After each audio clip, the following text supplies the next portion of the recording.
Vamos a dar inicio a nuestra conferencia didáctica virtual frente a la crisis de COVID-19 en el BPA.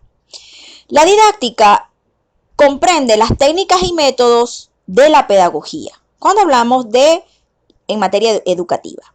Virtual, porque nos vamos a referir a lo que se comprende como educación a distancia. Frente a la crisis del COVID-19, porque todavía, aun cuando nos declaramos en pandemia, el año pasado, en marzo específicamente, en Venezuela, pues todavía estamos en este proceso donde debemos buscar las formas para continuar con nuestra vida y darle prosecución a la educación. Vamos a definir qué es educación a distancia. Es el diálogo didáctico mediado entre el equipo docente y el estudiante que, ubicado en un espacio diferente al de aquel, aprende de forma flexible, independiente y colaborativa. Vemos que esta definición es del 2002, incluso está un poco de hace varios años atrás. Sin embargo, la educación a distancia no solamente se refiere a lo que es el uso de la tecnología, sino que la educación a distancia, desde el momento en que cualquier persona ha tratado por cualquier medio de compartir el conocimiento, entonces allí se da la educación a distancia. Por ejemplo, una persona que escribe un libro, sabe acerca, por ejemplo, de medicina y escribe un libro y un tercero lo utiliza, allá hay educación a distancia. ¿Por qué? Porque esa persona tiene acceso a esa información, lo lee y de alguna manera está recibiendo esa información y la convierte en nuevo conocimiento.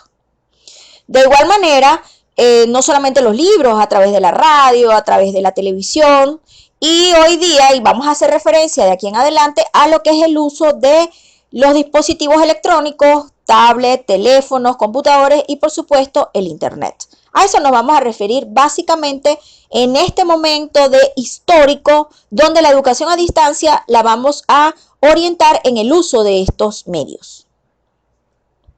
Algunas consideraciones. Está inspirada en la teoría constructivista, es decir, que el participante es capaz de construir su propio conocimiento a partir de una base que ya previamente ha obtenido en cursos anteriores.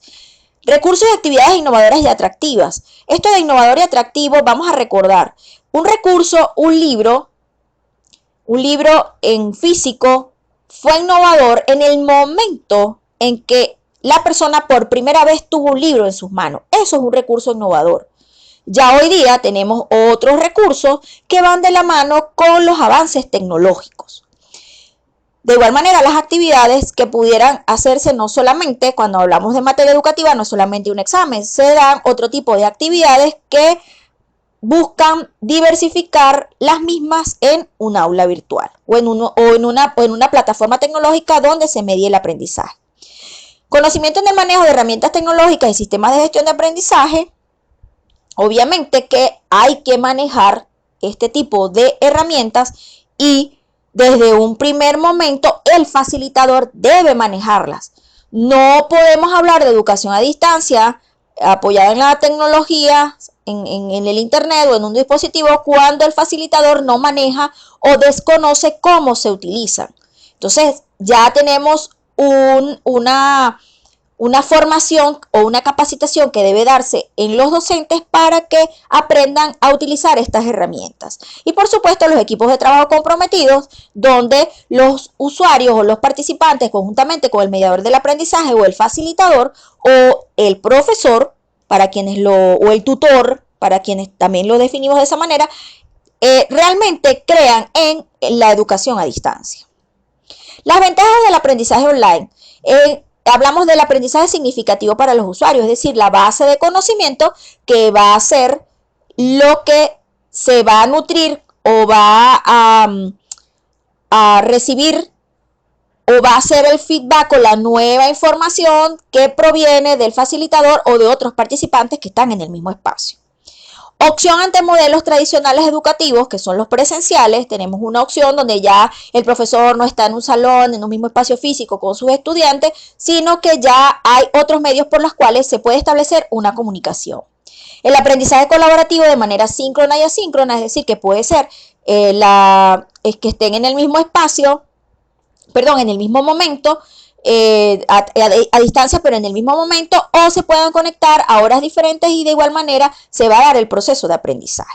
Alternativa para estudiantes de cualquier nivel educacional, de ubicación geográfica, se rompe el paradigma donde se pensaba que la educación a distancia solamente era para las personas mayores que tenían familia, esposo, esposa, que no podían ir a la universidad porque trabajaban y tenían algunas limitaciones de este tipo. Ya eso se rompe sobre todo cuando hablemos de la parte de lo que se refiere al COVID-19.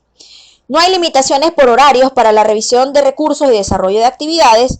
El estudiante es dueño de su tiempo y por lo tanto debe aprender a administrarlo, y permite conexión desde cualquier dispositivo con acceso a Internet. Limitaciones. Obviamente, si no tiene acceso a Internet y estamos hablando del uso de dispositivos, un teléfono o una tablet, si no hay Internet y estamos trabajando en una plataforma tecnológica, sea Moodle, sea Google Classroom, sea WhatsApp, Telegram, necesita acceso a Internet. Carencia de equipos tecnológicos, fobia tecnológica, esto es de verdad un elemento que crea una situación bien difícil cuando las personas tienen miedo a la tecnología, miedo a la innovación, miedo a cambiar, a romper paradigmas. Entonces ya es una limitación bien fuerte para poder mediar el aprendizaje en estos espacios. Y la inadecuada organización del tiempo por parte de los usuarios, y de igual manera lo que es el aislamiento físico. Ya vamos a hablar un poquito del aislamiento físico, que aquí es una limitación, pero fue necesaria. Aprehensión del nuevo conocimiento. Partimos del hecho que, como ya hemos conversado, la educación a distancia está inspirada en la teoría del constructivismo. Es necesaria la presencia de recursos de aprendizaje lógicos, coherentes, adaptados a las necesidades de los usuarios. Por eso yo debo hacer un diagnóstico.